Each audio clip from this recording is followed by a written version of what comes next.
आम्ही सरकारला आता अल्टिमेटम दिलाय, जर मनोज दादा जरांगे पाटलांच्या आदेशाला मराठी किती मानतात ते वेळोवेळी तुम्ही पाहिले, न्यूज चॅनलने पण पाहिले. पण आता सरकारला एक विनंती आहे, तुम्ही हलक्यात घेऊ नका. मराठा जात अशी जात आहे, आतापर्यंत आम्ही संयमाने घेतलंय. आम्हाला दादांचा आदेश आहे, आम्ही दादांचे आदेश प्रत्येक आदेश संयमाने हाताळू. पण आता आमच्या दादाची तब्येत मनावा एवढी साथ देत नाही.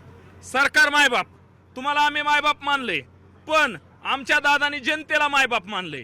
पण जर याच जनतेने मायबाप दादांनी मानले जनतेला, आणि त्याच जर जनतेचे लेकरू या अवस्थेत या ठिकाणी उपोषणाला बसणार असल, तर मग आम्हाला सुद्धा या ठिकाणी थोडासा विचार करावा लागेल.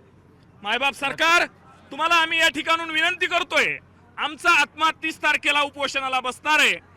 आमच्या मनोज दादा हे दैवत आहे, आणि त्या दैवताची तब्येत तशा प्रकारे साथ देणार नाही, तशा प्रकारे साथ देत नाही, हे आम्हाला कळतंय. हे आमच्या मनात आता सध्या धाकधुक आहे, चिंता आहे.